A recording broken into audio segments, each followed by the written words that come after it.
are here today for the podcast on the intercultural competence through virtual exchange as a tool in achieving the SDGs. What we're going to focus on today, and it's going to be a sharp focus on how virtual exchange can actually be a great pedagogical tool for the STEM fields. That's the science, technology, engineering, and math fields in engineering schools as a way of preparing students who are very technically oriented for taking their information on the SDGs to the public.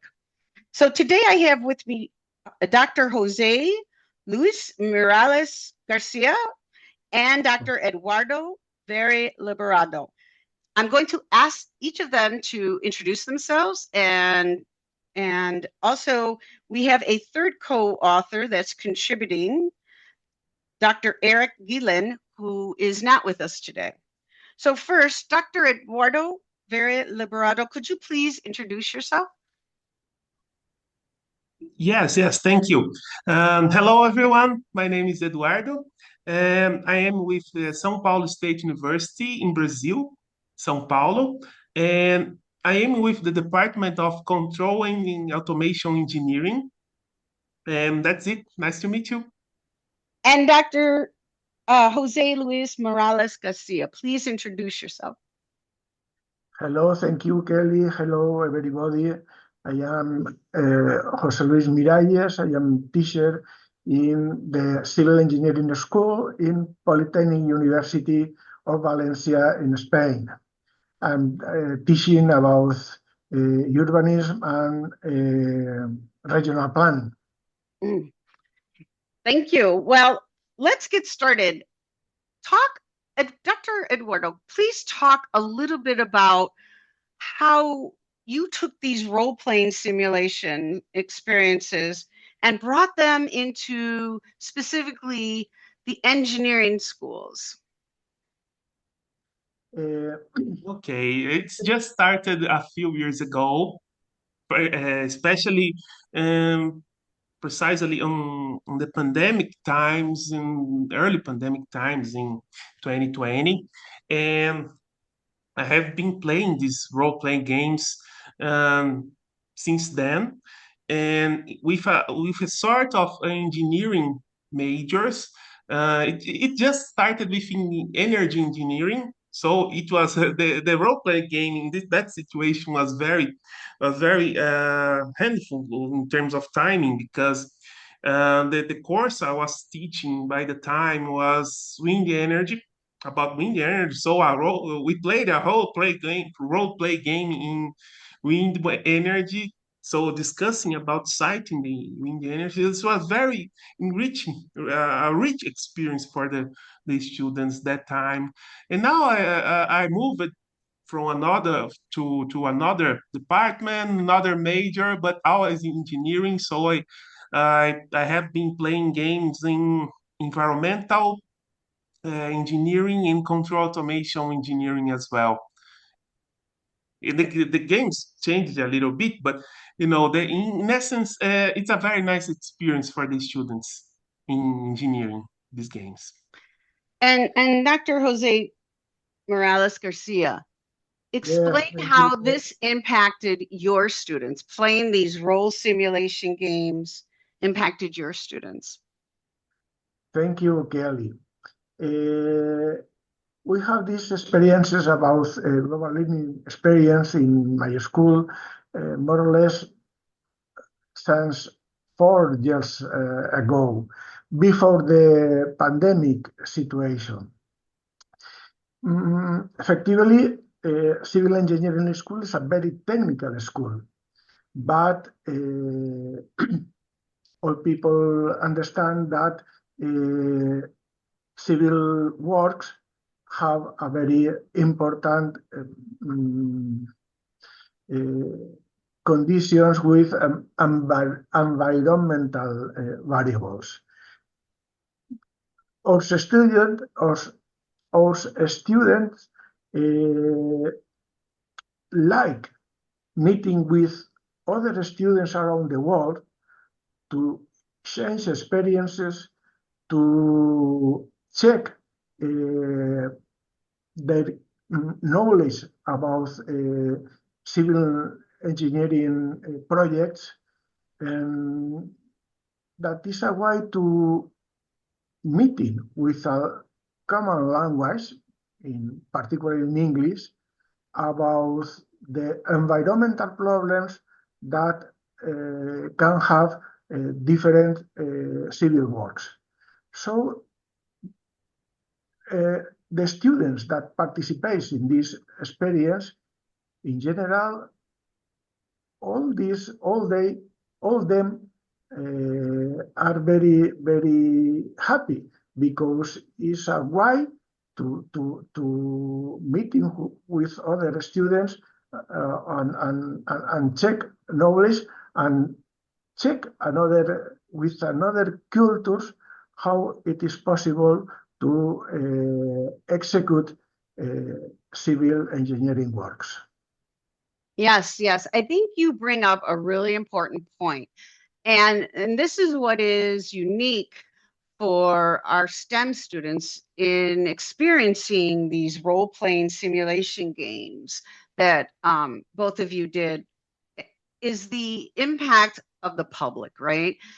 Civil engineering and environmental engineering have to bring their projects into a public sphere and explain what they have always experienced as very technical information to the public, and not only explain it, but capture their acceptance. Dr. Eduardo, what did you find your students to have actually gained from doing these role-playing simulations in an engineering school? What did they gain some perspective perhaps that they would not have? Yeah, I think so. And another component, all these games have been playing in engineering schools in Brazil.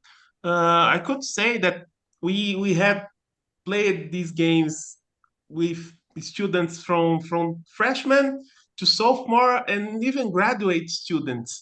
And each of these groups, if you can split them in groups, like sophomore, freshmen, and seniors, graduates, and so on, I could say each of these groups have a different perspective because, for example, the graduate ones are already working as in engineering, so they can see the the simulated experience is really connected to their daily lives, professional lives.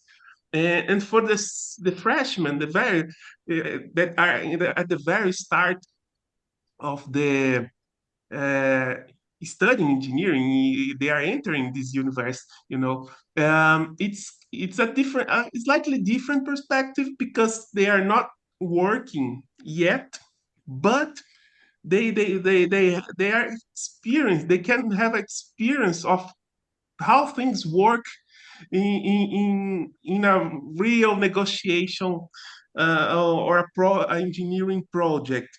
And also another component, if you allow me to keep going, is that for the freshmen specifically, I can observe that they are for the first time experiencing the need for to learn a second language, because uh, most of them, including me, including myself, when I was a undergraduate student in engineering, English was a we haven't we are we're kind of not considering so much to study a second language because as Dr. Jose mentioned, engineering are hard sciences. We have another lot of courses focused on math, focused on science, and sometimes the learning of soft skills and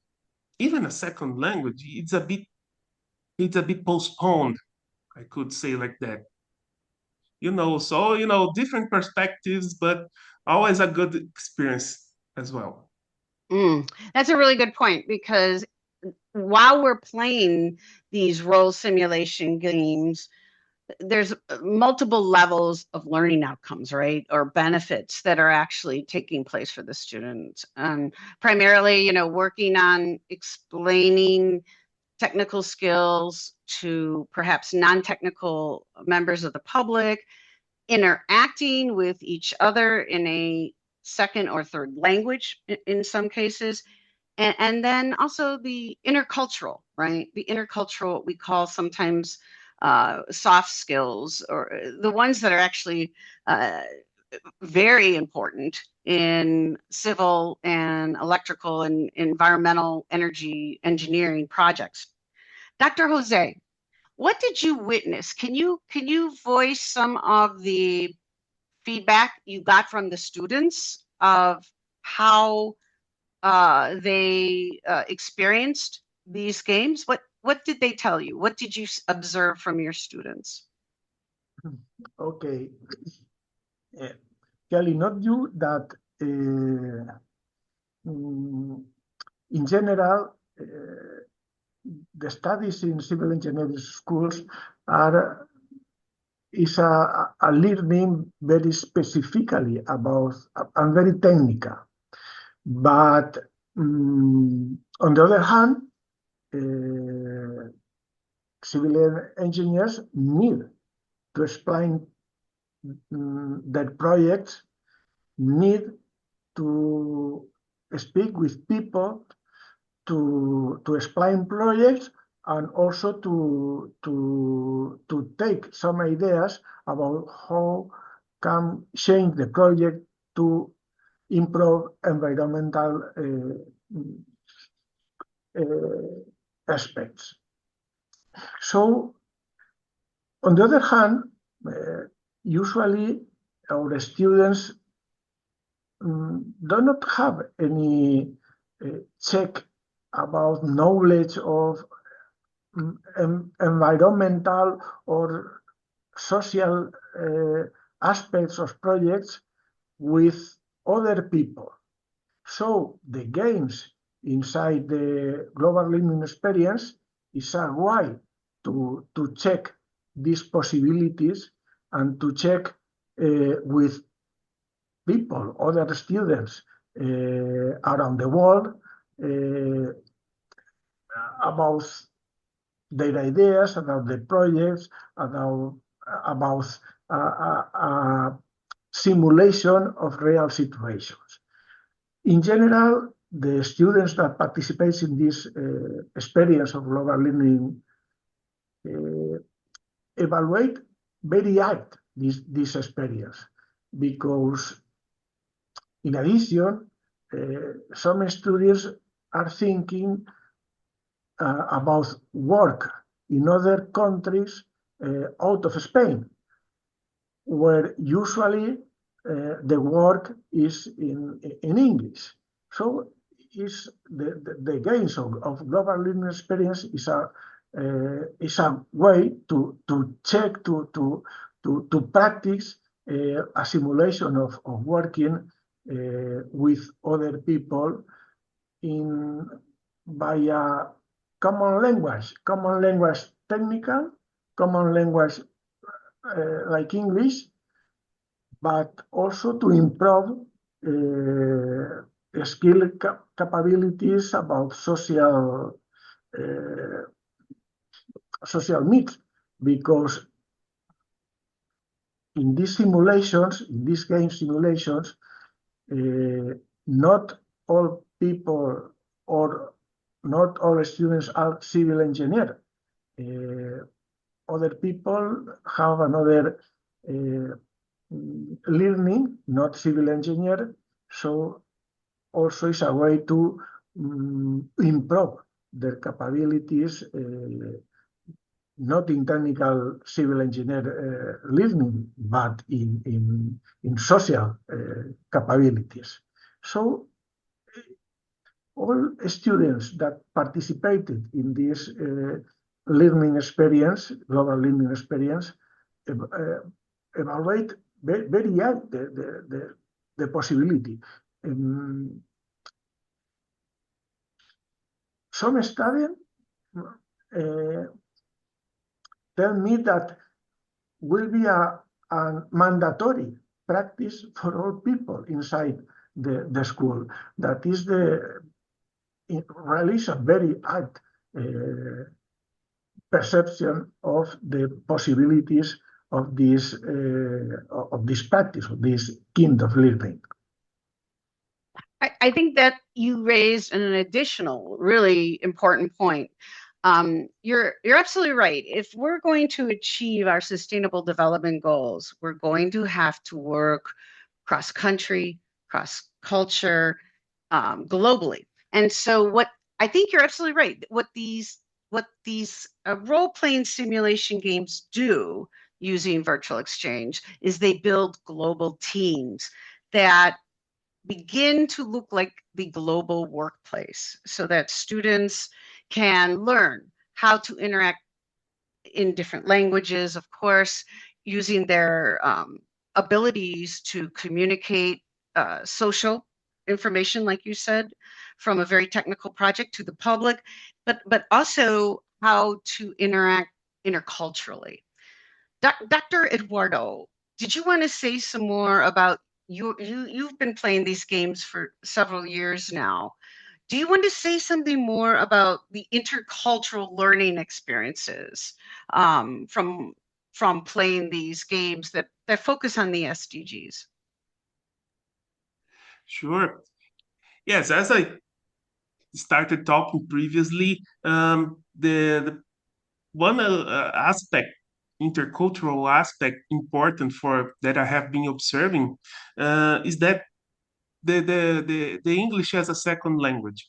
As I said, it's not such a priority yet for engineering students to study English, to learn English. They still think they don't need it.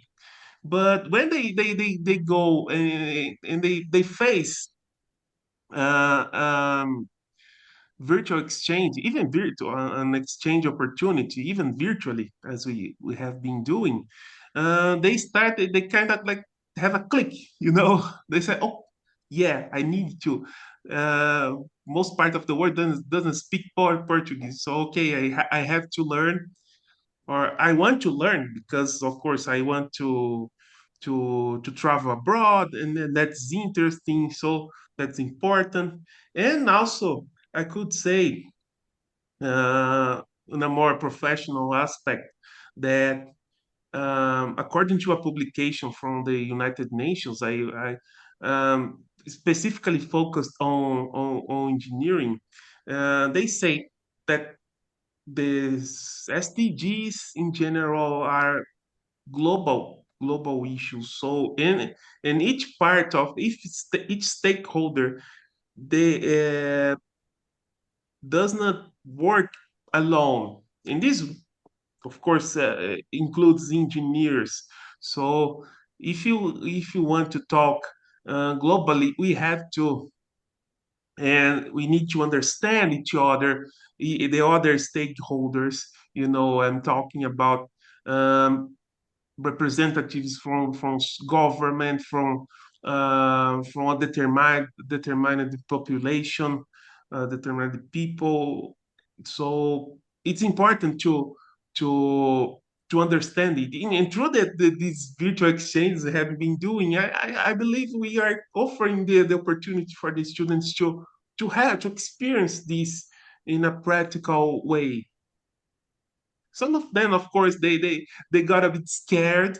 I have to say that, because, oh my God, if you allow me to play an anecdote, perhaps you might remember this, Professor Tisons, when we were playing, and I mentioned on the debriefing once, that I just messaged my students that were a bit nervous. I said, breathe. They are not aliens. They are not aliens. They are just they just speak a different language. So just breathe. You know, Mhm. I never forget this. It was pretty funny and a nice example. Well, and when I played the games with your students, when the students from the U.S. played, and of course there were no students in the U.S. that spoke Portuguese. They this I remember my students actually um, having to learn some patience and exercise some patience and become problem solvers, right, with the language and to assist because I reminded them these students are speaking in a second and in sometimes a third language. And can you imagine if you were playing this game not in English? And I think that put the American students from the US in the shoes a little bit of students from other countries like Brazil. And I think they started to understand each other, or at least provide patience with each other, so that they could get past any sort of language barrier and move into the game and start cooperating as a team. And I do remember, I think we had a couple of your students lead, right? Become leaders over Yes, the yes, years. indeed. That was very Yes, important, I thought. I thought that showed comfortableness by your students. yeah, All right, yeah. go ahead. It's important to mention, of course, that by that time when when my students lead, of course, I have to say that the U.S. students also gave a lot of support, which was very important for the whole experience to work. Because, okay, another point I could say mention about this is that, okay, this is related to have patience, for example. Um, Very often my students try to attempt to talk textually, to talk through the chat, because they can not in the not specifically in the game, but in the other activities we do during virtual exchange. And sometimes the foreigner students, they allow it, sometimes they don't care.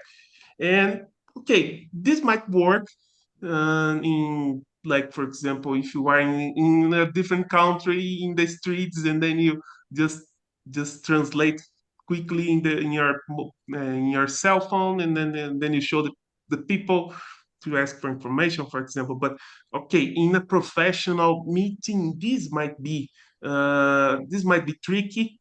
Sometimes it might help, but sometimes not. Very professional, I would say. So yeah, that's just to emphasize the importance of have uh,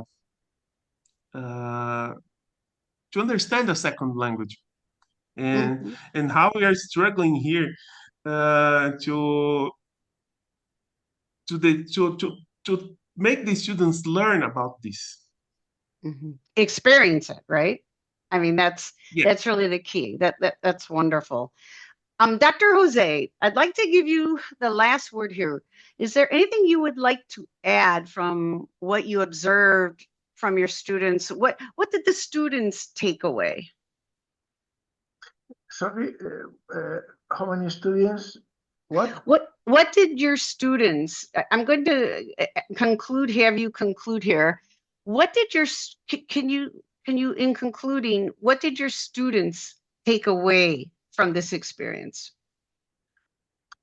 I think that all students that participate in this experience have a very positive evaluation about the experience. Uh, in fact,